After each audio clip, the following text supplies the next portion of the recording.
मन लगाकर सुनिए दोस्तों। गौतम बुद्ध ने कहा था, जो बीत गया उसे लेकर मत सोचो, जो आने वाला है उसकी चिंता मत करो, जो इस क्षण में है उसी में जीना सीखो। लेकिन सच्चाई यह है कि हम सब ने इस वाक्य को सुना तो बहुत बार है, पर समझा बहुत कम बार है। आज तुम्हारे साथ वही समझ साझा करने जा रहा हूं जो बुद्ध ने बोधि वृक्ष के नीचे बैठकर अनुभव किया था। वह कोई दर्शन नहीं था, वह एक मनोवैज्ञानिक क्रांति थी, क्योंकि जब कोई व्यक्ति चिंता से मुक्त होता है तब उसके भीतर की ऊर्जा सृजन में बदल जाती है, और यही वह परिवर्तन है जो बुद्ध ने निर्वाण कहा। लेकिन सोचो, चिंता होती ही क्यों है? क्यों हम उन चीजों के बारे में सोचते रहते हैं जो हमारे नियंत्रण में ही नहीं है? मनोविज्ञान कहता है, इंसान का मस्तिष्क एक सुरक्षा यंत्र है। यह हर समय भविष्य की कल्पना करता है ताकि हमें आने वाले खतरे से बचा सके। लेकिन जब यह कल्पना नियंत्रण से बाहर हो जाती है तब यही मस्तिष्क हमें अंदर से नष्ट करने लगता है। यहीं से जन्म लेती है व्यर्थ की चिंता, एक ऐसी आग जो धीरे धीरे आत्मा को जला देती है। बुद्ध ने कहा था, तुम्हारे विचार ही तुम्हारी दुनिया बनाते हैं। अगर तुम्हारे विचार चिंता से भरे हैं तो तुम्हारी दुनिया भय से भर जाएगी। लेकिन अगर तुम्हारे विचार शांति से भरे हैं तो वही दुनिया एक आश्रम बन जाएगी। ये कोई कल्पना नहीं है, ये एक मनोवैज्ञानिक सत्य है जिस पर आधुनिक विज्ञान भी अब सहमत है। जब तुम चिंता करते हो तो तुम्हारा मस्तिष्क अलार्म मोड में चला जाता है। डोपामिन, कॉर्टिसोल जैसे हार्मोन तुम्हारे शरीर में फैल जाते हैं और तुम्हारा दिमाग बार बार वही दृश्य चलाता रहता है। अगर ऐसा हो गया तो क्या होगा? यानी शरीर वर्तमान में है लेकिन मन भविष्य की काल्पनिक आग में जल रहा है। और बुद्ध कहते हैं, यही वह अंधकार है जिसमें इंसान खुद को खो देता है। लेकिन रुको, अगर बुद्ध ने कहा चिंता मत करो तो क्या उन्होंने यह नहीं समझा कि इंसान के लिए चिंता ना करना लगभग असंभव है? उन्होंने समझा था और इसलिए उन्होंने चिंता छोड़ो नहीं कहा। उन्होंने कहा, चिंता को देखो। यह फर्क बहुत बड़ा है। मनोविज्ञान भी यही कहता है, जब हम अपनी भावनाओं को दबाते हैं तो वे और तेजी से वापस आती हैं। लेकिन जब हम उन्हें ऑब्जर्व करते हैं, जब हम खुद को एक दर्शक बनाकर अपने विचारों को गुजरते हुए देखते हैं, तो वे विचार धीरे धीरे अपनी शक्ति खो देते हैं। बुद्ध ने इस प्रक्रिया को कहा साक्षी भाव, और आधुनिक विज्ञान इसे कहता है माइंडफुलनेस। दोनों का अर्थ एक ही है, वर्तमान क्षण में लौट आना, क्योंकि जीवन केवल इसी क्षण में है, ना बीते कल में, ना आने वाले कल में। सोचो, अगर तुम इस क्षण पूरी तरह उपस्थित हो तो क्या कोई चिंता रह जाएगी? नहीं, क्योंकि चिंता हमेशा भविष्य में होती है और भविष्य हमेशा कल्पना में। बुद्ध ने कहा था, जिसने वर्तमान को पकड़ लिया उसने जीवन को पकड़ लिया। तुम्हारे साथ जो भी हुआ वह खत्म हो चुका है, जो होने वाला है वह अभी आया ही नहीं। तो तुम क्यों अपने मन को ऐसी जंजीरों में बांधे बैठे हो जिनका कोई अस्तित्व ही नहीं? यह वही बिंदु है जहां मनोविज्ञान और बुद्ध की शिक्षा एक साथ मिल जाते हैं। मनोविज्ञान कहता है, तुम्हारे विचार तुम्हारी भावना को जन्म देते हैं और तुम्हारी भावना तुम्हारे कर्म को। बुद्ध कहते हैं, मनुष्य जैसा सोचता है वैसा ही बन जाता है। यानी दोनों एक ही बात कह रहे हैं, बस भाषा अलग है। आज हम बुद्ध की उस बुद्धिमत्ता को आधुनिक जीवन में समझेंगे, क्योंकि यह सिर्फ ध्यान या साधना नहीं है, यह मन की चिकित्सा है, एक अंदरूनी विज्ञान है जिससे तुम अपने जीवन की दिशा बदल सकते हो। हर चिंता का मूल असुरक्षा में है और असुरक्षा का मूल अहंकार में। बुद्ध ने कहा था, जब तक तुम यह सोचते रहोगे कि यह मेरा है, यह मैं हूं, तब तक चिंता तुम्हारा पीछा नहीं छोड़ेगी, क्योंकि जो कुछ भी तुम अपना मानते हो उसके खोने का डर तुम्हारे भीतर रहता है, और यही डर ही चिंता बन जाता है। अगर तुम गहराई से देखो तो हर चिंता का मूल डर है, और हर डर का मूल अज्ञान है। अज्ञान की जीवन क्या है? कौन नियंत्रक है और कौन नियंत्रित हो सकता है? बुद्ध का संदेश साफ है, समझो, जीवन को स्वीकारो और छोड़ दो वह जो तुम्हारे नियंत्रण में नहीं। लेकिन यह छोड़ना भागना नहीं है, यह वह छोड़ना है जहां तुम अपने विचारों की जंजीरों से मुक्त हो जाते हो, जहां तुम यह नहीं कहते कि मुझे चिंता नहीं करनी चाहिए, बल्कि यह कहते हो, हाँ मैं देख रहा हूं कि मेरे भीतर चिंता उठ रही है, बस इतना देखना ही उसे मिटाने लगता है। बुद्ध कहते हैं, जैसे कमल का फूल कीचड़ में खिलता है पर कीचड़ से अछूता रहता है, वैसे ही सजग मनुष्य दुनिया के बीच रहकर भी उसकी चिंता से अछूता रह सकता है। यह सजगता ही मुक्ति है, यह कोई जादू नहीं, यह अभ्यास है। तो अगर तुम यह सुन रहे हो तो यह कोई सामान्य वीडियो नहीं है, यह तुम्हारे मन के भीतर झांकने की शुरुआत है। यह वह क्षण है जहां तुम और तुम्हारे विचार अलग दिखाई देने लगते हैं, और यही है बुद्धत्व की पहली सीढ़ी। अब बस एक शर्त है, इस यात्रा को बीच में मत छोड़ना, क्योंकि जो आने वाला है वह तुम्हारे भीतर एक ऐसी गहराई खोलेगा जहां तुम्हें एहसास होगा कि तुम्हारे साथ कुछ भी गलत नहीं है, सिर्फ तुम्हारे विचार बहुत शोर मचा रहे हैं। और जब यह शोर शांत होगा तो तुम्हारे भीतर से वही आवाज उठेगी, सब सही हो जाएगा।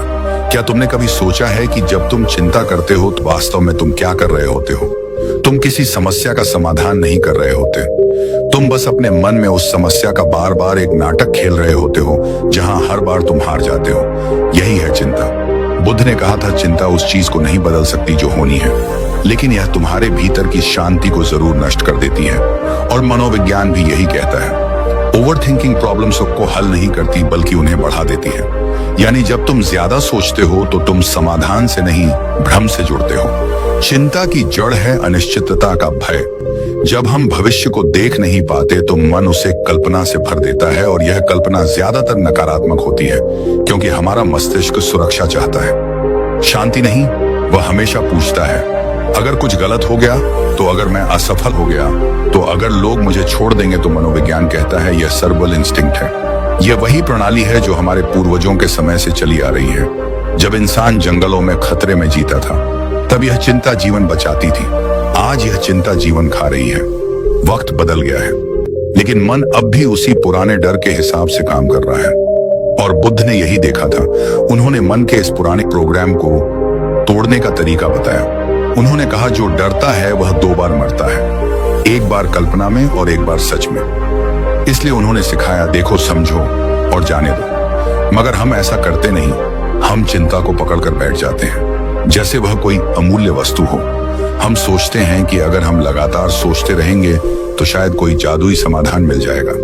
लेकिन मनोविज्ञान कहता है, जब तुम लगातार चिंता करते हो तो तुम्हारा मस्तिष्क पैरालिसिस बाय एनालिसिस में चला जाता है।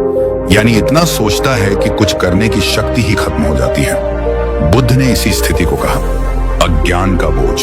उन्होंने बताया कि चिंता करने वाला मन अंधेरे में जलती हुई दीपक की तरह है, जो खुद को भी जलाता है और अपने आसपास को भी। सोचो, हर दिन तुम कितनी ऊर्जा इस सोच में खर्च करते हो कि क्या होगा, और जब वह हो जाता है तो 90% बार वह वैसा बुरा नहीं निकलता जैसा तुमने सोचा था। यानी तुम्हारे विचार झूठ बोलते हैं। और यही बुद्ध का सबसे बड़ा बोध था। विचार झूठे हैं, साक्षी सच्चा है। विचार बदलते रहते हैं, कभी चिंता, कभी डर, कभी आशा, लेकिन साक्षी जो तुम्हारे भीतर देख रहा है वह नहीं बदलता। वही तुम्हारा असली स्वरूप है, और उसी स्वरूप से उनको इसे जुड़ना ही मुक्ति है। मनोविज्ञान भी यही कहता है कि जब तुम अपने विचारों से दूरी बनाकर उन्हें देखना शुरू करते हो तो तुम्हारे प्रीफ्रंटल कोर्टेक्स में एक नई जागरूकता सक्रिय होती है। यही मस्तिष्क का वह भाग है जो निर्णय लेने और संतुलन बनाए रखने के लिए जिम्मेदार है। अनुभव ध्यान से हुआ था, आज वह प्रयोगशाला में सिद्ध हो चुका है। बुद्ध ने एक बार अपने शिष्य आनंद से कहा था, आनंद मनुष्य अपनी पीड़ा 2 बार झेलता है। पहली बार जब दुख वास्तव में आता है, और दूसरी बार जब वह आने से पहले ही उसकी कल्पना करता है। यह वाक्य आधुनिक मनोविज्ञान के एंटीसिपेटरी एंजाइटी सिद्धांत से मेल खाता है, जहां व्यक्ति घटना से पहले ही उसका दर्द महसूस करता है। यह ऐसा है जैसे आग जलने से पहले ही तुम खुद को जला लो। पर बुद्ध की शिक्षा यह नहीं थी कि चिंता गलत है। उन्होंने कभी नहीं कहा कि चिंता करना पाप है। उन्होंने कहा, चिंता को समझो, क्योंकि जो समझ में आ जाता है वह बदल जाता है, जो समझ में नहीं आता वही बार बार लौटता है। बुद्ध ने कहा, मन के विचारों को पकड़ो मत, बस उन्हें गुजरते हुए देखो। यह वही सिद्धांत है जो आज कॉग्निटिव बिहेवियरल थेरेपी में प्रयोग होता है, जहां व्यक्ति को सिखाया जाता है कि तुम्हारे विचार तथ्य नहीं है, वे बस विचार हैं। अगर तुम इस पल यह देख सको कि तुम्हारा मन चिंतित है, तो यह देखना ही तुम्हें उससे थोड़ा मुक्त कर देता है। जैसे ही तुम कहते हो, हाँ मैं देख रहा हूं कि मेरा मन डर रहा है, तुम अपने मन से एक कदम पीछे आ जाते हो, और वही एक कदम मुक्ति की दिशा में पहला कदम है। बुद्ध का मार्ग यही था, अवलोकन का मार्ग, ना दमन ना संघर्ष। उन्होंने कहा, संघर्ष ही चिंता को बढ़ाता है और स्वीकृति ही उसे खुला देती है। जब तुम अपने विचारों को स्वीकार करते हो तो वे धीरे धीरे धुंध की तरह गायब हो जाते हैं। सोचो, जब तुम अपने मन के विचारों को समझना शुरू कर दोगे तो क्या तुम्हारे ऊपर उनका वही प्रभाव रहेगा? नहीं, क्योंकि जो दिखने लगता है वह पकड़ने की जरूरत नहीं रह जाती, वह बस अपने आप गिर जाता है। मनोविज्ञान में इसे कहते हैं अवेयरनेस डिसॉल्व्स रेजिस्टेंस। यानी जितना तुम सजग होगे उतनी ही कम तुम भीतर के प्रतिरोध से लड़ोगे, और जितनी कम लड़ाई उतनी अधिक शांति। बुद्ध कहते हैं शांति कोई मंजिल नहीं, यह तुम्हारे भीतर पहले से मौजूद है, बस चिंता ने उसे ढक रखा है। तुम्हारा काम कुछ नया बनाना नहीं है, सिर्फ उस धूल को हटाना है जो चिंता ने बिछा रखी है। एक बार एक व्यक्ति बुद्ध के पास आया, बहुत चिंतित। उसने कहा, भगवान मेरा जीवन समस्याओं से भरा है, कृपया ऐसा कुछ सिखाइए कि मेरी सारी समस्याएं खत्म हो जाएं। बुद्ध मुस्कुराए और बोले, ऐसी कोई शिक्षा नहीं है जो समस्याएं खत्म कर दे, लेकिन ऐसी शिक्षा जरूर है जो तुम्हारी चिंता खत्म कर दे। वह व्यक्ति चौंक गया। वो कैसे? बुद्ध बोले, जब तुम समस्याओं को स्वीकार करना सीख जाते हो तो वे समस्याएं रह ही नहीं जाती, वे जीवन के शिक्षक बन जाती हैं। यह समझ लेना ही बुद्धत्व है, क्योंकि चिंता हमेशा विरोध से पैदा होती है। जब हम कहते हैं ऐसा क्यों हुआ, मुझे ऐसा नहीं चाहिए था, तो हम वास्तविकता से टकरा रहे होते हैं, और वास्तविकता से लड़ने वाला हमेशा हारता है। मनोविज्ञान इसे कॉग्निटिव डिसोनेंस कहता है, जहां तुम्हारे विचार और तुम्हारी सच्चाई एक दूसरे से भिड़ते हैं, और इसी टकराव से तनाव, चिंता अवसाद जन्म लेते हैं। लेकिन जब तुम स्वीकार करते हो तो यह टकराव समाप्त हो जाता है। तुम कहने लगते हो, हाँ यह हुआ, मैं इसे देख रहा हूं, और वहीं से मन की मुक्ति शुरू होती है। बुद्ध का मार्ग सरल था लेकिन गहरा था। उन्होंने कहा, वर्तमान को अपनाओ, क्योंकि भविष्य को लेकर तुम्हारी चिंता तुम्हारे वर्तमान की शांति को लूट लेती है। आज हम सब वही गलती कर रहे हैं। हम अपने जीवन का सबसे कीमती पल या क्षण किसी कल्पित कल की चिंता में घमा रहे हैं। हमारी सोच हमें हर क्षण कहीं और ले जाती है, और जीवन यहाँ अभी घट रहा होता है। अगर तुम यह समझ लो कि जीवन को लेकर जो कुछ भी घट रहा है वह तुम्हारे नियंत्रण में नहीं है, तो तुम चिंता से आधे मुक्त हो जाओगे। और जब तुम समझोगे कि प्रतिक्रिया तुम्हारे नियंत्रण में है, तो तुम पूरी तरह मुक्त हो जाओगे। याद रखो, बुद्ध का चिंता मत करो कोई साधारण वाक्य नहीं था, वह एक मनोवैज्ञानिक प्रयोग था। उन्होंने देखा था कि जब व्यक्ति चिंता को छोड़ता है तो वह सिर्फ शांत नहीं होता, वह बुद्धिमान बनता है, क्योंकि अब उसका मन देख सकता है, सुन सकता है, समझ सकता है, और यही समझ जीवन का सबसे बड़ा प्रकाश है। तो अगली बार जब चिंता उठे, उसे मत भगाओ, मत दबाओ, बस उसे देखो जैसे तुम आकाश में बादल को गुजरते हुए देखते हो। वह आएगा, कुछ पल रहेगा और चला जाएगा। तुम आकाश बने रहो, और उस क्षण तुम महसूस करोगे कि जो बुद्ध ने कहा था सब सही हो जाएगा। वह कोई सांत्वना नहीं थी, वह एक गहरा सत्य था। कभी कभी जिंदगी हमें ऐसे मोड़ पर ले आती है जहां सब कुछ होता है, लोग, काम, जिम्मेदारियां, लेकिन भीतर कुछ टूटा टूटा महसूस होता है। हर सुबह उठकर लगता है कि कुछ सही नहीं है। हर रात सोने से पहले वही विचार मन में गूंजते हैं, क्या मैं कभी शांति पा सकूंगा? यही वह क्षण है जहां बुद्ध का मार्ग शुरू होता है। बुद्ध कहते हैं, तुम्हारी समस्या बाहर नहीं, तुम्हारी समस्या तुम्हारी प्रतिक्रिया में है। बाहर की दुनिया तुम्हें वैसी ही लगती है जैसी तुम्हारी भीतर की स्थिति है। अगर भीतर भय है तो बाहर का हर व्यक्ति खतरा लगता है। अगर भीतर क्रोध है तो बाहर की हर बात चोट करती है, और अगर भीतर चिंता है तो हर परिस्थिति भारी लगती है। इसलिए बुद्ध ने बाहर नहीं, भीतर झांकने की शिक्षा दी। उन्होंने कहा, जो भीतर को जीत लेता है वही बाहर को जीत सकता है। मनोविज्ञान भी इसी दिशा में कहता है कि हर भावना का मूल परसेप्शन में है। तुम दुनिया को जैसे देखते हो वह वैसी ही बन जाती है। अगर तुम्हारा देखने का चश्मा चिंता का है तो हर स्थिति में तुम्हें डर ही दिखेगा। तो बुद्ध ने पहला अभ्यास बताया, साक्षी भाव ऑब्जर्वेशन। उन्होंने कहा, मन को मत बदलो, मन को देखो, क्योंकि मन को बदलने की कोशिश ही चिंता का कारण है। जब तुम कहते हो मुझे चिंता नहीं करनी चाहिए, तब तुम अपने आप से लड़ने लगते हो, और यही आंतरिक संघर्ष चिंता को और गहरा कर देता है। मनोविज्ञान इस अवस्था को रेजिस्टिव थिंकिंग लूप कहता है, यानी तुम जितना किसी विचार को हटाने की कोशिश करते हो वह उतना ही शक्तिशाली होकर लौट आता है। इसे ही बुद्ध ने समझा और कहा, जो दिख रहा है उसे बस देखने दो। इसका अर्थ है, जब चिंता आए उसे स्वीकारो, उसे नाम दो, जैसे कहो, हाँ मैं देख रहा हूं कि चिंता आई है। बस यह कहना ही जादू करता है, क्योंकि तुम चिंता नहीं हो, तुम बस चिंता को देख रहे हो। देखने वाला कभी चिंता नहीं होता। यह बोध ही मन को पहली बार राहत देता है। यही साक्षी भाव ध्यान की शुरुआत है। बुद्ध ने कहा, सांस को देखो, क्योंकि सांस वर्तमान में होती है, विचार हमेशा भविष्य में। जब तुम सांस पर लौटते हो तुम अनजाने में चिंता से दूर चले जाते हो। मनोविज्ञान के अनुसार जब व्यक्ति अपनी सांस पर ध्यान केंद्रित करता है तो उसके शरीर में पैरासिनेथेटिक कुछ न्यूरोलॉजिकल सिस्टम सक्रिय होता है। मी है जो स्वाभाविक रूप से शांति और स्थिरता लाता है। यानी ध्यान कोई रहस्यमय क्रिया नहीं, यह एक गहरा वैज्ञानिक अभ्यास है। बुद्ध ने सिखाया, सांस को देखो जैसे कोई नदी बह रही हो, ना उसे तेज करो ना रोकने की कोशिश करो, बस उसके साथ बहो। धीरे धीरे तुम महसूस करोगे कि तुम्हारे विचार धीमे पड़ने लगे हैं, मन का तूफान ठहरने लगा है। अब एक और गहराई आती है, स्वीकृति, एक्सेप्टेंस। बुद्ध ने कहा, जैसे है वैसे को देखो, मत कहो कि यह अच्छा है या बुरा, बस कहो।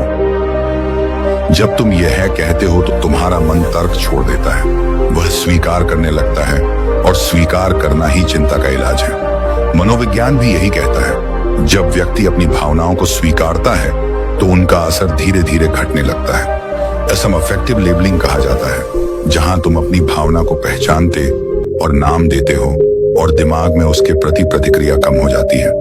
तो जब अगली बार चिंता आए उसे पहचानो, उसे नाम दो और कहो, हाँ चिंता, मैं तुम्हें देख रहा हूं। बस यह कहना ही मन में हल्कापन लाता है। फिर बुद्ध ने सिखाया अनित्य भाव, इम्परमानेंस।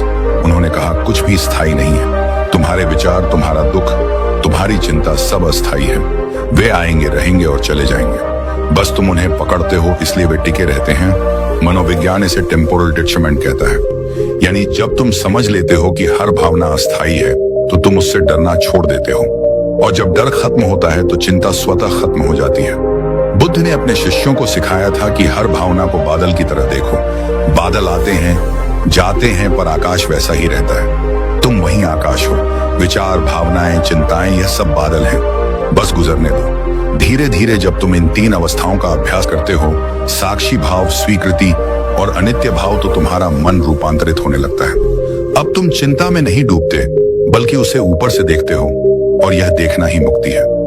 एक दिन एक व्यक्ति बुद्ध के पास आया।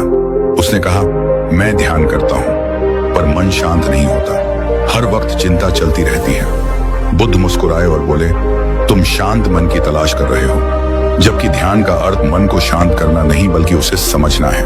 उस व्यक्ति ने पूछा, फिर क्या करना चाहिए? बुद्ध बोले, जब मन बेचैन हो तो बेचैनी को देखो, जब वह शांत हो जाए तो शांति को देखो।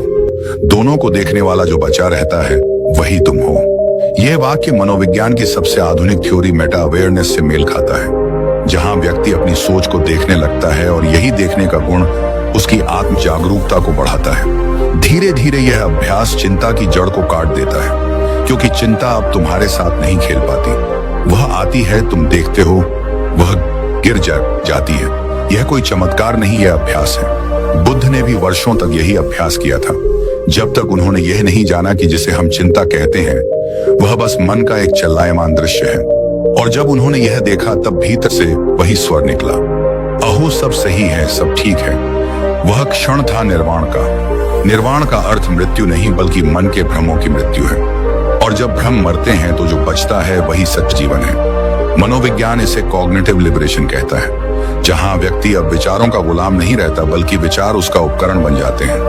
वह सोचता है पर सोच में फंसता नहीं, वह महसूस करता है पर भावना में खोता नहीं। यही बुद्ध का सच्चा विज्ञान है। बुद्ध ने कहा था, जिस क्षण तुम चिंता को देखते हो और मुस्कुराते हो, उस क्षण चिंता की शक्ति खत्म हो जाती है। वो मुस्कान भीतर की गहराई से आती है, एक स्वीकार, एक प्रेम, एक जागरूकता से। क्योंकि जब तुम अपने भीतर की गहराई को देख लेते हो तो तुम्हें एहसास होता है कि जीवन हमेशा तुम्हारे पक्ष में है। जीवन तुम्हारे खिलाफ नहीं है, तुम बस उसे गलत समझ रहे हो। और जैसे जैसे यह समझ गहराती है वैसे वैसे तुम्हारे भीतर एक अदृश्य शांति उतरने लगती है। वह शांति जो किसी चीज से नहीं मिलती बल्कि सब कुछ छोड़ने से आती है। बुद्ध ने कहा था, जब तुम छोड़ देते हो तभी सब कुछ अपने आप सही हो जाता है। क्या तुमने कभी गौर किया है कि जब तुम भीतर से शांत होते हो तो आसपास की दुनिया भी अलग दिखने लगती है? वही लोग, वही परिस्थितियां, वही काम, लेकिन अब उनका प्रभाव बदल जाता है। पहले जहां एक छोटी सी बात तुम्हें विचलित कर देती थी, अब वही बात तुम्हारे भीतर तूफान नहीं उठाती। यह कोई बाहरी जादू नहीं है, यह तुम्हारे भीतर का परिवर्तन है। बुद्ध ने कहा था, जब तुम अपने मन को जीत लेते हो तो तुम्हारे बाहर जीतने को कुछ भी शेष नहीं रहता। यह वाक्य केवल ध्यान के लिए नहीं बल्कि पूरे जीवन के लिए था, क्योंकि जो व्यक्ति अपनी चिंता पर नियंत्रण पा लेता है वह अपने जीवन की दिशा पर नियंत्रण पा लेता है। मनोविज्ञान कहता है, जब व्यक्ति की इंटरनल लक्स ऑफ कंट्रोल सक्रिय होती है तो वह बाहरी घटनाओं को दोष देना बंद कर देता है। अब वह जानता है मेरे साथ क्या हुआ वह महत्वपूर्ण नहीं, मैं उसके साथ क्या करता हूं वही मेरी पहचान तय करता है। बुद्ध ने भी यही कहा था, दुख का कारण घटना नहीं प्रतिक्रिया है। जब यह बात भीतर उतरती है तो हर परिस्थिति, हर व्यक्ति एक शिक्षक बन जाता है। तुम्हें अब कोई नुकसान नहीं पहुंचा सकता क्योंकि तुमने भीतर से स्वयं को समझ लिया है। यही वह बिंदु है जहां चिंता शांति में बदल जाती है, जहां डर विश्वास में बदल जाता है और जहां क्रोध करुणा में रूपांतरित होता है। एक बार बुद्ध किसी गांव से गुजर रहे थे। वहां एक व्यक्ति ने उन्हें अपशब्द कहे। बुद्ध शांत खड़े रहे, मुस्कुराते हुए शिष्य चकित हो गए। भगवान आपने कुछ कहा क्यों नहीं? बुद्ध बोले, अगर कोई तुम्हें उपहार देता है और तुम उसे स्वीकार नहीं करते तो वह उपहार किसके पास रह जाता है? शिष्य बोले, उसके पास जिसने दिया। बुद्ध ने कहा, तो मैं उसका उपहार क्यों स्वीकार करूं? यह वही सजगता है, वही मनोवैज्ञानिक जागरूकता जहां व्यक्ति प्रतिक्रिया नहीं करता बल्कि प्रतिक्रिया को देखता है। यह देखना ही बुद्धत्व की शुरुआत है। मनोविज्ञान के अनुसार जब व्यक्ति सजग होकर प्रतिक्रिया करने से पहले रुकता है तो उसका इमोशनल ब्रेन शांत हो जाता है। अब निर्णय कॉग्निटिव माइंड से आता है जो बुद्धिमान, शांत और संतुलित होता है। इसे कहते हैं रिएक्शन अवेयरनेस। बुद्ध ने इसे कहा था स्मृति यानी माइंडफुलनेस। यानी बुद्ध का स्मृति और आज का माइंडफुलनेस एक ही चीज है। सचेत रहना, हर क्षण देखना, बिना निर्णय किए स्वीकार करना। अब सोचो, जब यह समझ तुम्हारे जीवन में उतरती है तो रिश्ते कैसे बदलते हैं। तुम्हारे शब्दों में करुणा आ जाती है। तुम सुनना सीख जाते हो क्योंकि अब तुम्हें जल्दी प्रतिक्रिया नहीं करनी। अब तुम्हें साबित नहीं करना क्योंकि तुम जानते हो जो खुद को समझ चुका है उसे किसी के सामने कुछ साबित करने की जरूरत नहीं। धीरे धीरे तुम्हारा पूरा व्यवहार बदलने लगता है। तुम अब प्रतिक्रिया देने वाले नहीं बल्कि प्रेम देने वाले बन जाते हो क्योंकि तुम्हारा भीतर अब खाली नहीं, भरपूर हो चुका है। जो व्यक्ति भीतर से भर जाता है वह बाहर शिकायत नहीं करता। यही मनोवैज्ञानिक संतुलन बुद्ध ने सिखाया था। उन्होंने कहा, दुनिया को बदलने की कोशिश मत करो, अपने दृष्टिकोण को बदलो, दुनिया अपने आप बदल जाएगी। आज के समय में जब हर व्यक्ति तनाव में जी रहा है, यह शिक्षा और भी आवश्यक हो गई है। हम हर चीज को नियंत्रित करने की कोशिश करते हैं, काम, पैसा, रिश्ते, भविष्य, और इसी कोशिश में सबसे ज्यादा खो देते हैं अपनी शांति। बुद्ध ने सिखाया, कंट्रोल छोड़ो, कॉन्शियसनेस अपनाओ, यानी सब कुछ अपने नियंत्रण में लाने की कोशिश मत करो। बस हर स्थिति में सजग रहो क्योंकि नियंत्रण सीमित है लेकिन सजगता अनंत है। और जब तुम सजग होते हो तो तुम खुद ही नियंत्रण में आ जाते हो। मनोविज्ञान इसे फ्लो स्टेट कहता है, जहां व्यक्ति पूरी तरह वर्तमान में होता है। वह ना चिंता करता है, बस उसे अंत है, ना भविष्य सोचता है, बस करता है, जीता है, अनुभव करता है। बुद्ध ने इसे कहा ध्यान की अवस्था, जहां तुम कुछ करते हुए भीतर से स्थिर रहते हो। अब सोचो, अगर तुम यह अभ्यास हर दिन जीवन में लाओ तो तुम्हारा काम, तुम्हारे निर्णय, सब कुछ कितनी सहजता से बहने लगेंगे। अब तुम्हें खुद को साबित करने की जरूरत नहीं होगी क्योंकि तुम्हारा मन स्थिर है, और जब मन स्थिर होता है तो जीवन के हर निर्णय में स्पष्टता आती है। बुद्ध ने कहा था, स्थिर मन में सत्य का प्रतिबिंब स्पष्ट दिखता है। मनोविज्ञान भी यही कहता है, जब मस्तिष्क तनाव मुक्त होता है तो निर्णय लेने की क्षमता बढ़ जाती है। इसलिए चिंता मुक्त व्यक्ति केवल शांत नहीं होता, वह बुद्धिमान भी होता है। धीरे धीरे इस यात्रा में एक और परिवर्तन आता है। अब तुम दूसरों को बदलने की कोशिश नहीं करते क्योंकि तुम्हें समझ आ जाता है कि हर व्यक्ति अपनी यात्रा पर है। तुम बस करुणा से देखते हो। यही करुणा वह ऊर्जा है जो बुद्ध के हर शब्द में झलकती थी। वह करुणा जो ना निर्णय करती थी, न तिरस्कार, बस समझती थी। मनोविज्ञान में इसे कहते हैं एम्पैथेटिक अवेयरनेस, जहां व्यक्ति दूसरों की भावनाओं को महसूस करता है लेकिन उनमें डूबता नहीं। वह सहानुभूति रखता है लेकिन स्वयं को खोता नहीं। यही सच्ची आध्यात्मिकता है। बुद्ध ने कहा था, सच्चा ध्यान केवल आंखें बंद करना नहीं बल्कि हृदय खोलना है। और जब हृदय खुलता है तो चिंता, द्वेष, भय सब पिघल जाते हैं क्योंकि प्रेम और भय एक साथ नहीं रह सकते। जहां प्रेम है वहां भय नहीं, जहां जागरूकता है वहां चिंता नहीं। अब तुम देखो, तुम्हारा पूरा जीवन धीरे धीरे रूपांतरित हो चुका है। अब तुम वही हो पर तुम्हारी दृष्टि बदल गई है। अब वही परिस्थिति भी तुम्हें परेशान नहीं करती क्योंकि तुम अब जानते हो यह भी बीत जाएगा। यह वाक्य कोई उम्मीद नहीं बल्कि एक वैज्ञानिक सत्य है। हर भावना अस्थायी है, हर लहर समुद्र में लौट जाती है। बुद्ध ने यही कहा, जब तुम यह समझ जाते हो कि सब अस्थायी है तभी तुम सच्चे अर्थों में जीना शुरू करते हो। अब चिंता का स्थान कृतज्ञता ले लेती है। जहां पहले डर था वहां अब धन्यवाद है। जहां पहले बेचैनी थी वहां अब संतुलन है। यह परिवर्तन केवल मन में नहीं तुम्हारे पूरे अस्तित्व में उतरता है। मनोविज्ञान की भाषा में यह अवस्था सेल्फ अकार्टलाइजेशन कहलाती है, जहां व्यक्ति अब बाहरी उपलब्धियों से नहीं भीतरी संतोष से जीता है। बुद्ध ने इसे कहा निर्वाण की पूर्व अवस्था, यानी वह बिंदु जहां तुम अब किसी चीज से भयभीत नहीं होते, क्योंकि तुम जानते हो जीवन तुम्हारे खिलाफ नहीं है। धीरे धीरे यह समझ तुम्हारे चेहरे पर उतरने लगती है। अब तुम्हारी आंखों में घबराहट नहीं, एक स्थिर चमक होती है। तुम्हारी आवाज में बेचैनी नहीं, एक संतुलन होता है। और लोग तुम्हारे आसपास आते हैं क्योंकि उन्हें तुम्हारे भीतर वह शांति महसूस होती है जिसकी तलाश वे खुद कर रहे हैं। यही है बुद्ध का आंतरिक प्रभाव। वह कहते हैं तुम दुनिया को उपदेश देकर नहीं बदलते, बल्कि अपनी शांति से बदलते हो।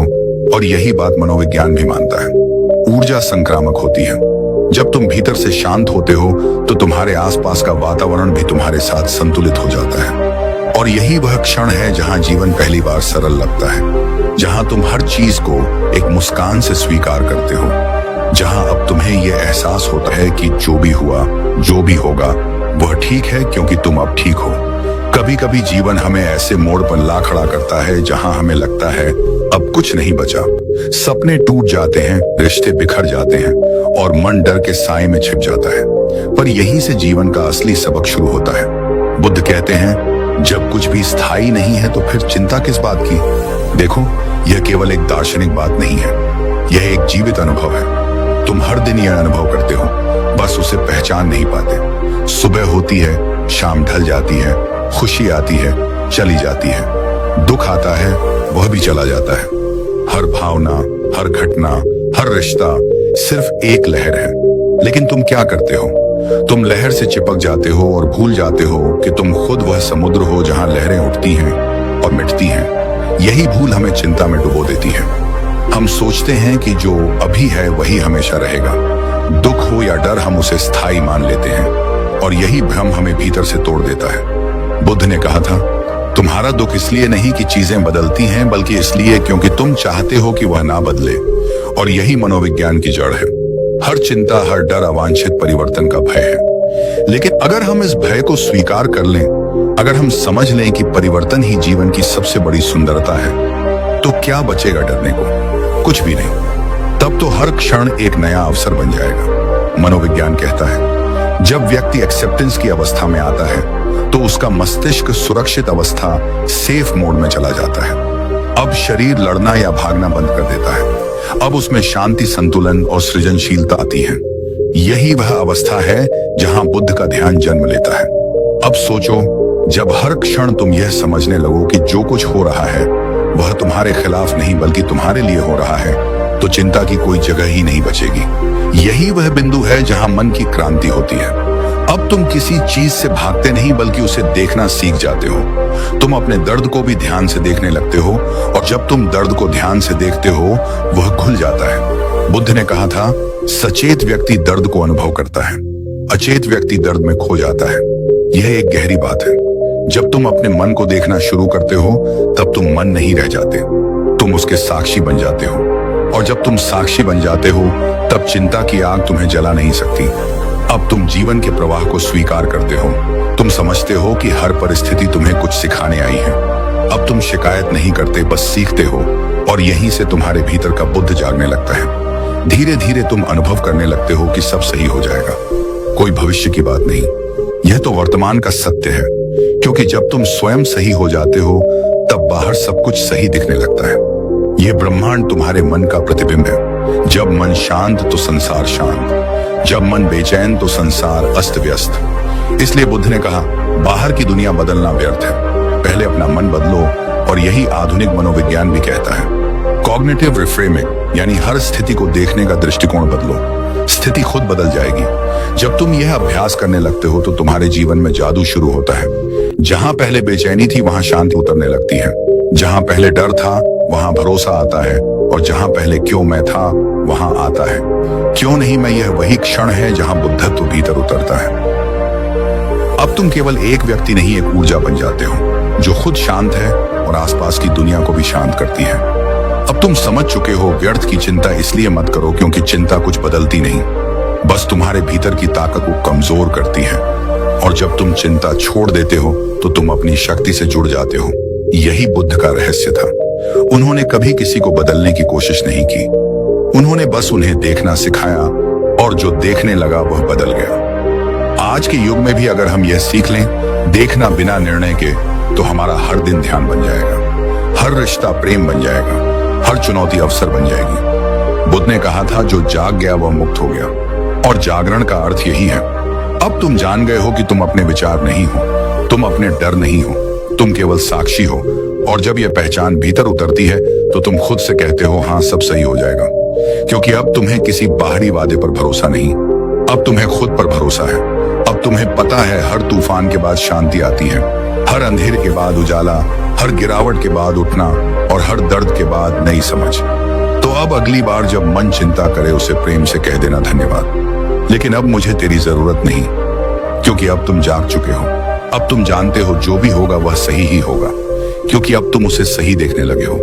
तो प्रिय श्रोता, अगर इस क्षण तुमने अपने मन में यह गहराई से महसूस किया कि वास्तव में सब सही हो जाएगा, तो जान लो बुद्ध तुम्हारे भीतर जाग गए हैं। अब यह ज्ञान अपने तक मत रखो, किसी ऐसे व्यक्ति तक पहुंचाओ जो इस समय चिंता में है, जिसे उम्मीद की जरूरत है, जिसे यह सुनने की जरूरत है कि सब सही हो जाएगा, क्योंकि यही तो प्रेम का अर्थ है। जो प्रकाश तुम्हें मिला है वह किसी और के अंधेरे को मिटा सके। और अगर तुम ऐसे ही और जीवन परिवर्तनकारी विचार सुनना चाहते हो तो हमारे चैनल को सब्सक्राइब जरूर करो, क्योंकि यहाँ हम केवल बातें नहीं करते, यहाँ हम जीवन को समझते हैं। हर वीडियो में तुम्हें मिलेगा एक नई सोच, एक नई दृष्टि, और तुम्हारे भीतर छिपे बुद्ध को जगाने की चाबी। तो याद रखो, व्यर्थ की चिंता मत करो, क्योंकि जब तुम अपने मन के मालिक बन जाओगे तब तुम्हारा हर दिन शांति से भरा होगा, और तुम्हारा जीवन एक जीता जागता ध्यान बन जाएगा। सब सही हो जाएगा, क्योंकि अब तुम सही दिशा में जाग गए हो। धन्यवाद। यह बात देव के भीतर उतर गई। ऊपर पहुंचकर चारों ओर का दृश्य अद्भुत था। दूर दूर तक जंगल, नदी, खेत और आकाश इतना विशाल कि लगता था उसमें सब कुछ समा सकता है। बुद्ध ने कहा, यह आकाश तुम्हारे भीतर भी है, लेकिन तुमने उसे दीवारों में बांध दिया है। देव चुप रहा। उसके भीतर कई भाव उठ रहे थे। वे पहाड़ से उतरकर एक गांव में पहुंचे। वहां लोग बुद्ध को देखकर इकट्ठा हो गए। एक महिला अपने बीमार बेटे को लेकर आई और रोते हुए बोली, गुरुजी, इसे ठीक कर दीजिए। बुद्ध ने उसका माथा छुआ, कुछ पल मौन रहे और कहा, दवा दो, आराम दो और प्रेम दो। महिला ने कहा, बात शायद आग में आया। कहा, बस इतना। बुद्ध मुस्कुराए, बस इतना ही, लेकिन प्रेम सच्चा होना चाहिए। देव को यह देखकर अजीब लगा। उसने सोचा बुद्ध के पास चमत्कार करने की शक्ति होगी, लेकिन उन्होंने साधारण उपाय बताया। चलते चलते बुद्ध ने देव से कहा, लोग चमत्कार की तलाश में हैं, लेकिन सच्चा चमत्कार साधारण में छिपा है। दिन ढलने लगा। सूरज लाल होकर क्षितिज में डूब रहा था। आकाश सुनहरा और नारंगी रंग में रंग गया था। बुद्ध ने कहा, आज का दूसरा उपहार तुम्हें यह सिखाना था कि बाहर जो देखो वह भीतर भी है, और जो भीतर है वही बाहर दिखता है। अगर तुम्हारा मन अशांत है तो दुनिया भी वैसी लगेगी। अगर तुम्हारा मन शांत है तो दुनिया भी तुम्हें शांत लगेगी। देव ने महसूस किया कि अब वह थोड़ा बदल चुका है, जैसे किसी ने भीतर का आईना साफ कर दिया हो, लेकिन उसे पता था कि यात्रा अभी बाकी है। रात होने पर वे एक पुराने बरगद के नीचे रुके। बुद्ध ने कहा, कल सुबह तीसरा उपहार तुम्हारे सामने होगा, लेकिन यह सबसे कठिन होगा, और अगर तुमने इसे पा लिया तो तुम्हारा 24 घंटे का सफर पूरा हो जाएगा। देव के भीतर उत्सुकता और डर दोनों बढ़ गए। उसने सोचा कि क्या सच में अगला दिन उसकी जिंदगी को हमेशा के लिए बदल देगा, और इसी सोच के साथ उसकी आंखें नींद में डूब गईं। सुबह की पहली किरण बरगद की पत्तियों से छनकर देव के चेहरे पर पड़ी। उसने आंखें खोली तो बुद्ध पहले से जागे बैठे थे। उनकी नजर क्षितिज पर थी, जैसे किसी अदृश्य घटना की प्रतीक्षा हो। देव ने धीरे से उठकर उनके पास बैठा। बुद्ध ने बिना उसकी ओर देखे कहा, आज तुम्हारा तीसरा उपहार है, लेकिन यह उपहार लेने के लिए तुम्हें देना होगा। देव ने पूछा, सब क्या देना होगा? बुद्ध ने कहा, जो तुम्हारे लिए सबसे मूल्यवान है। देव के मन में तुरंत कई बातें आईं। उसके पास कोई खास चीज नहीं थी, लेकिन उसकी महत्वाकांक्षाएं, सपने और अहंकार जरूर थे। क्या वही देना होगा? लेकिन बुद्ध ने और कुछ नहीं कहा। वे उठे और जंगल के गहरे हिस्से की ओर चल पड़े। रास्ता घना था, सूरज की रोशनी मुश्किल से जमीन तक पहुंच रही थी। पक्षियों की आवाज भी कम हो गई थी, जैसे जंगल खुद मौन हो गया हो। कुछ घंटे बाद वे एक खुले मैदान में पहुंचे। वहां एक बूढ़ा आदमी जमीन पर बैठा रो रहा था। उसके पास टूटा हुआ मटका पड़ा था और पानी पूरी तरह बह चुका था। बुद्ध ने पूछा, क्यों रो रहे हो? कूड़ा बोला, यह मेरा आखिरी मटका था। इससे मैं गांव वालों को पानी देता था। अब बिना मटके के मैं किसी को पानी नहीं दे सकता। बुद्ध ने देव की ओर देखा और कहा, इसे अपना मटका दे दो।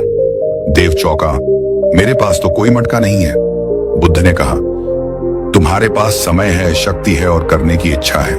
यह तुम्हारा मटका है। देव को समझ नहीं आया कि बुद्ध क्या कह रहे हैं, लेकिन उसने बूढ़े की मदद करने का निश्चय किया। वे दोनों पास के गांव गए। देव ने अपने हाथों से मिट्टी खोदी, पानी मिलाया और बूढ़े के साथ मिलकर नया मटका बनाया। इसमें घंटों लग गए, हाथ गंदे हो गए, कपड़े मिट्टी से भर गए, लेकिन जब मटका तैयार हुआ, बूढ़े की आंखों में कृतज्ञता चमक उठी। बुद्ध ने कहा, यह तुम्हारा तीसरा उपहार है, देने की शक्ति। वे वहां से लौटे और रास्ते में बुद्ध ने कहा, जब तुम बिना किसी स्वार्थ के देते हो तो तुम अपने भीतर का खालीपन भरते हो। जो तुम सोचते हो कि तुमने खोया, वह वास्तव में तुमने पाया। देव ने महसूस किया कि इस काम से उसे थकान के बजाय संतोष मिला है, जैसे किसी ने उसकी आत्मा को हल्का कर दिया हो। लेकिन बुद्ध ने गंभीर स्वर में कहा, आज की परीक्षा पूरी नहीं हुई है। देव ने हैरानी से पूछा, और क्या बाकी है? बुद्ध ने कहा, अब तुम्हें सबसे कठिन चीज छोड़नी होगी। अपने विचार देव चुप हो गया। शाम तक वे एक चट्टान पर पहुंचे, जहां से दूर घाटी का नजारा दिख रहा था। सूर्यास्त हो रहा था। आकाश फिर से सुनहरा और लाल हो गया। बुद्ध ने कहा, बैठो और कुछ मत सोचो। देव ने कोशिश की, लेकिन मन में विचारों का तूफान था। बीते हुए पल, आने वाले कल, अनगिनत कल्पनाएं, डर, उम्मीदें और सवाल। हर बार जब वह उन्हें रोकने की कोशिश करता, वे और जोर से आते। घंटों बीत गए। बुद्ध बस शांत बैठे रहे। अंत में थककर देव ने विचारों से लड़ना बंद कर दिया, और जैसे ही उसने हार मानी, मन अचानक शांत हो गया। जैसे तूफान के बाद सागर, उस शांति में एक गहरी सुकून भरी अनुभूति थी, जैसे कोई अदृश्य पर्दा हट गया हो। बुद्ध ने कहा, यही तुम्हारा तीसरा उपहार है। मन का मौन रात घेरा आई थी। तारे आसमान में चमक रहे थे और देव को लगा कि आज का दिन सच में उसके भीतर कुछ बड़ा बदल गया है। लेकिन उसे यह भी पता था कि चौथा और आखिरी उपहार बाकी है, और वह शायद सबसे शक्तिशाली होगा। नींद में जाते हुए उसने सोचा कि अगर कल का उपहार वैसा ही है जैसा बुद्ध कह रहे हैं, तो सच में यह 24 घंटे उसकी पूरी जिंदगी बदल देंगे। सुबह की हवा पहले से ज्यादा हल्की और ठंडी थी, जैसे रात ने जंगल के हर पत्ते को धोकर साफ कर दिया हो। ओस की बूंदें घास पर चमक रही थी और दूर कहीं मोर की आवाज आ रही थी। देव ने आंखें खोली तो देखा बुद्ध पहले से खड़े हैं। उनकी नजर क्षितिज के उस पार थी, जहां सूरज धीरे धीरे अपनी पहली किरण भेज रहा था। देव उठा और उनके पास पहुंचा, लेकिन आज बुद्ध का चेहरा पहले से अलग था, जैसे आज कोई बहुत बड़ा रहस्य खुलने वाला हो। उन्होंने कहा, आज तुम्हारा चौथा और आखिरी उपहार है, लेकिन यह तुम्हारी पूरी जिंदगी का सबसे कठिन सच भी है। देव के भीतर उत्सुकता और हल्का डर दोनों थे। उन्होंने पूछा, क्या करना होगा? बुद्ध ने कहा, कुछ नहीं, सिर्फ देखना, लेकिन जो देखोगे उससे भागना मत। देव को यह बात अजीब लगी, फिर भी वह उनके साथ चल पड़ा। रास्ता पहाड़ी था, जगह जगह छोटे झरने बह रहे थे और पक्षियों की आवाज हवा में गूंज रही थी। लगभग 1 घंटे बाद वे एक ऐसे स्थान पर पहुंचे जहां चट्टानें खुली थी और नीचे गहरी खाई थी। बुद्ध ने कहा, यहां बैठो और नीचे देखो। देव ने नीचे झांका। उसे लगा जैसे खाई की गहराई का कोई अंत नहीं है। आंखें टिकती नहीं थी। बुद्ध ने कहा, तुम्हारा चौथा उपहार इस खाई की तरह है। अगर तुम इसमें गिर गए तो वापस नहीं आओगे, लेकिन अगर तुम इसे समझ गए तो फिर कभी डर में नहीं जियोगे। देव ने चुपचाप नीचे देखना शुरू किया। पहले तो उसे सिर्फ डर महसूस हुआ, लेकिन फिर उसने ध्यान से देखा। वहां नीचे सिर्फ खालीपन था, ना रोशनी ना अंधेरा, बस कुछ भी नहीं। तभी यह खालीपन तुम्हारी सच्चाई है ना, तुम्हारे विचार स्थायी है ना, तुम्हारे शरीर ना तुम्हारे डर। सब कुछ बदल जाएगा, सब खत्म होगा, सब खत्म होगा, और अंत में जो बचेगा वो यही है, खालीपन। देव के भीतर एक अजीब सी बेचैनी उठी। उसने कहा, अगर सब कुछ खाली खाली है तो जीने का मतलब क्या है? बुद्ध मुस्कुराए, यही तो चौथा उपहार है। खालीपन को समझकर तुम हर चीज की कीमत जान पाओगे, क्योंकि तुम्हें पता होगा कि यह हमेशा के लिए नहीं है। तुम्हें पता होगा कि ये हमेशा के लिए नहीं है, तभी तुम उसे पूरे मन से जी पाओगे। देव की आंखों में आंसू आ गए। उसे लगा जैसे किसी ने उसके दिल का बोझ उठा लिया हो, लेकिन साथ ही उसके भीतर गहरी शांति भी फैल गई। बुद्ध ने कहा, आज तुम्हारा 24 घंटे का सफर पूरा हो गया है। अब तुम वही नहीं हो जो कल थे। वे दोनों वहां से उठकर वापस लौटने लगे। रास्ते में जंगल की हर आवाज, हर पत्ता, हर किरण देव को पहले से ज्यादा जीवंत लग रही थी। गांव पहुंचने से पहले बुद्ध ने कहा, याद रखो, यह 4 उपहार तुम्हारे भीतर हमेशा रहेंगे। पहला वर्तमान का देखना, दूसरा भीतर और बाहर का आईना, तीसरा बिना स्वार्थ के देना, और चौथा खालीपन की सच्चाई। अगर तुम इन्हें याद रखोगे तो तुम्हारी जिंदगी कभी वैसी नहीं रहेगी जैसी पहले थी। देव ने मन ही मन प्रण लिया कि वह इन 4 उपहारों को कभी नहीं भूलेगा। सूरज अब पूरी तरह ऊपर आ चुका था और उसकी रोशनी में देव का चेहरा भी किसी नए जन्म की तरह चमक रहा था। गांव के लोग उन्हें देखकर दौड़े, लेकिन देव के कानों में बस बुद्ध की आखिरी बात गूंज रही थी, जीवन को पकड़ने की कोशिश मत करो, उसे बस जियो। गांव की पगडंडी पर कदम रखते ही देव ने महसूस किया कि यह वही रास्ता है जिस पर वह कल भी चला था, लेकिन कल और आज के बीच का फर्क इतना गहरा था कि जैसे 2 अलग जिंदगियां हों। गांव के लोग वही थे, वही घर, वही खेत, वही आवाजें, लेकिन उसके भीतर कुछ बदल चुका था। बुद्ध उसके साथ थे, लेकिन गांव के लोग पहले बुद्ध को देखकर देव के पास दौड़े। कहां थे तुम? हम तुम्हें ढूंढ रहे थे। किसी ने कहा तुम्हारा खेत अधूरा पड़ा है, किसी ने कहा तुम कल से गायब थे। सब परेशान थे। देव ने बस उन्हें देखा। उनके चेहरे में चिंता थी, लेकिन अब उसे उसमें एक गहरी परत दिखाई दे रही थी। हर चिंता के पीछे एक चाह, हर चाह के पीछे एक डर, और हर डर के पीछे वही खालीपन जिसे उसने खाई के किनारे महसूस किया था। उसने मुस्कुराकर कहा, मैं ठीक हूं, और उसकी मुस्कान में एक ऐसा भरोसा था कि लोग चुप हो गए। बुद्ध ने चुपचाप गांव में प्रवेश किया। देव ने उनके लिए अपने घर का दरवाजा खोला और पहली बार उसे लगा कि उसका घर सच में घर है। बुद्ध ने बैठकर पानी पिया और देव से कहा, अब तुम्हारा 24 घंटे का सफर पूरा हो गया है, लेकिन असली यात्रा अब शुरू होगी। देव ने पूछा, क्यों? बुद्ध ने कहा, क्योंकि तुम्हारे भीतर जो बदला है उसे अब तुम्हें अपने आसपास की दुनिया में जीना होगा, और यही सबसे कठिन है। देव को यह बात भीतर तक लगी। अगले ही दिन से उसने बदलाव करना शुरू किया। सुबह जब सूरज उगता तो वह खेत में जाता, लेकिन पहले की तरह बस फसल काटने की सोच नहीं करता। अब वह देखता कि हर पौधा, हर मिट्टी का कण एक कहानी है, जैसे वे भी जीवित हैं। वह गांव के बच्चों को इकट्ठा करता, उन्हें पानी के किनारे बैठाकर बताता कि कैसे वर्तमान में जीना है, कैसे अपने विचारों को देखना है, कैसे बिना स्वार्थ के देना है, और कैसे खालीपन को समझना है। शुरू में लोग उसे अजीब समझते, कुछ हंसते, कुछ कहते, ये बुद्ध के पास जाकर पागल हो गया है। लेकिन धीरे धीरे कुछ लोग उसके पास आने लगे, खासकर वे जो परेशान थे, जिनके जीवन में बोझ था। एक दिन एक औरत आई, उसका बच्चा बीमार था और वह रो रही थी। देव ने उसे बैठाया और कहा, दर्द को मत भगाओ, उसे देखो। जब तुम उसे देखोगी तब तुम समझोगी कि यह हमेशा के लिए नहीं है, और फिर तुम मजबूती से जी पाओगी। औरत ने उसकी बात मानी और अगले ही दिन वो उसके पास आई। उसकी आंखों में आंसू थे, लेकिन चेहरे पर सुकून था। देव ने महसूस किया कि बुद्ध का दिया तीसरा उपहार, बिना स्वार्थ के देना, अब सच में उसके जीवन का हिस्सा बन रहा है। समय बीतने के साथ गांव में एक हल्का बदलाव आने लगा। लोग एक दूसरे को सुनने लगे, छोटे छोटे झगड़े खत्म होने लगे। खेतों में काम करते समय लोग हंसते हुए बातें करते, लेकिन इस बदलाव के बीच एक दिन खबर आई कि पास के गांव में भारी सूखा पड़ गया है। वहां के लोग भूख से परेशान हैं। गांव के कुछ लोग बोले, हमारे पास भी ज्यादा नहीं है, हम कैसे दें? देव चुप रहा, फिर बोला, हमारे पास जो है उसका कुछ हिस्सा देकर हम खाली नहीं होंगे, बल्कि भर जाएंगे। और उसने सबसे पहले अपना अनाज का हिस्सा दिया। धीरे धीरे गांव के बाकी लोग भी जुड़ गए और वह मदद लेकर पास के गांव गए। वहां के लोगों ने कृतज्ञता से उनका स्वागत किया। लौटते समय बुद्ध ने देव से कहा, याद रखो, देना कभी तुम्हें गरीब नहीं बनाता। उस रात देव ने महसूस किया कि 24 घंटे में मिला ज्ञान अब उसकी सांसों में घुल चुका है, और शायद यह ज्ञान सिर्फ उसके लिए नहीं बल्कि पूरे गांव के लिए था। चांदनी में बैठे उसने सोचा, अगर 24 घंटे में यह हो सकता है तो बाकी जिंदगी में क्या नहीं हो सकता। दिन धीरे धीरे बदल रहे थे।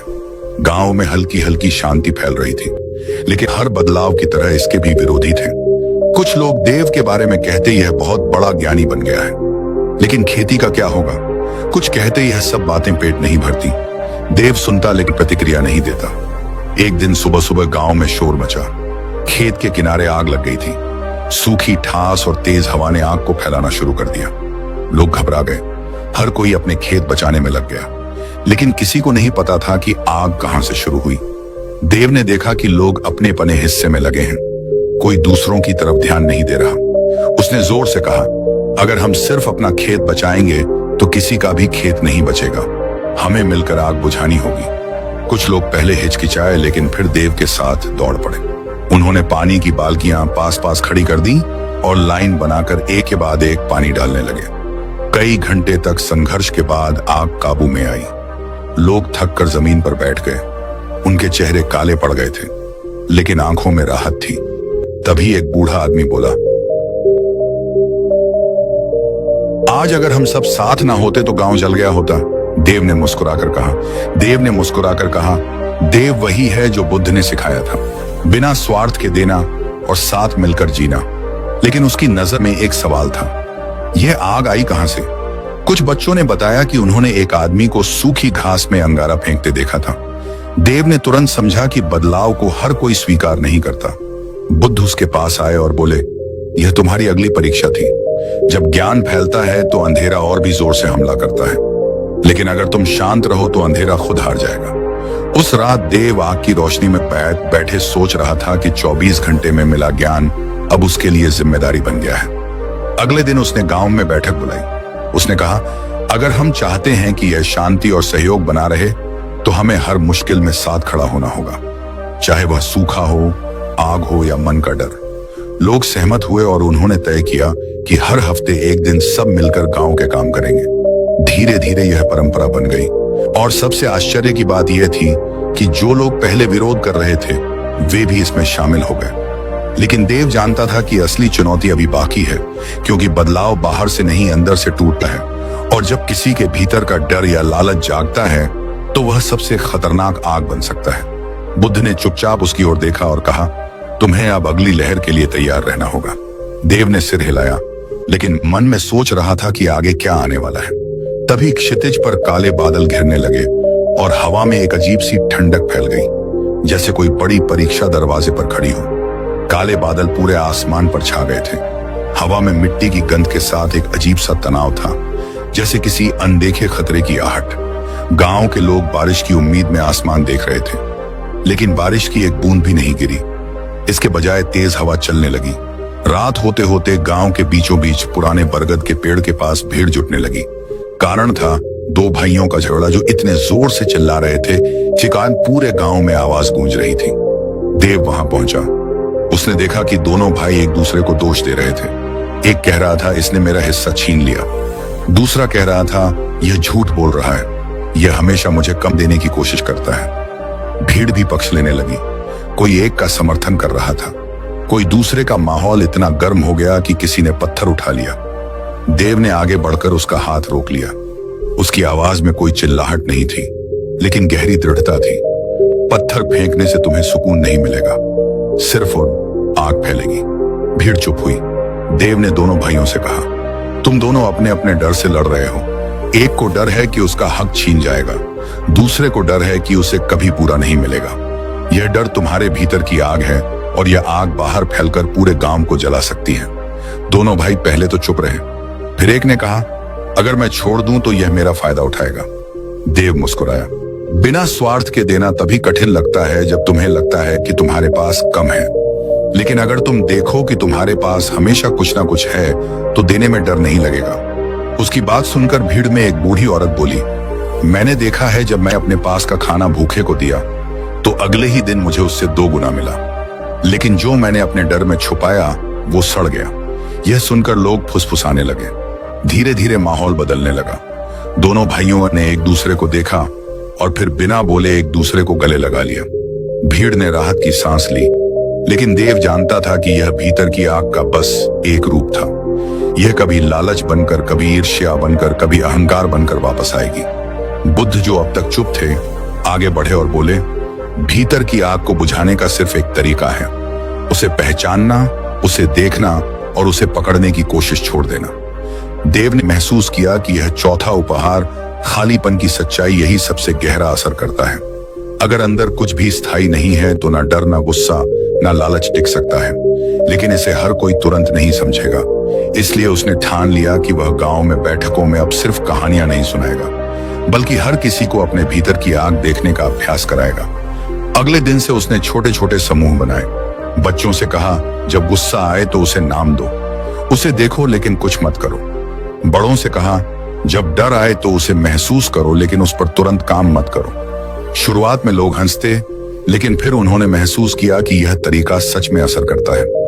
गांव का माहौल धीरे धीरे और शांत होने लगा। लेकिन इसके बीच एक खबर आई जिसने देव को हिला दिया। पास के गांव में लोग आपस में लड़ते लड़ते हथियार तक उठा चुके थे और वहां के कुछ लोग मदद के लिए देव के गांव की तरफ आ रहे थे। यह वह पल था जब देव को लग रहा था कि अब बाहर की आग और भीतर की आग एक साथ टकराने वाली है, और अगर यह टकराई तो शायद सब कुछ बदल जाएगा। शाम का समय था। आसमान पर सूरज आधा डूब चुका था और क्षितिज पर एक लाल सा धुंधलका फैल रहा था। दूर से धूल का बादल उठता दिखाई दिया। गांव के लोग चौकन्ने हो गए। कुछ बच्चे दौड़ते हुए देव के पास आए और बोले, पास वाले गांव के लोग आ रहे हैं, उनके हाथों में लाठियां और हथियार हैं। यह सुनते ही कई लोग डर गए। कुछ ने कहा, दरवाजे बंद कर दो, अपने घर संभालो। कुछ ने कहा, अगर वह हमला करेंगे तो हम भी जवाब देंगे।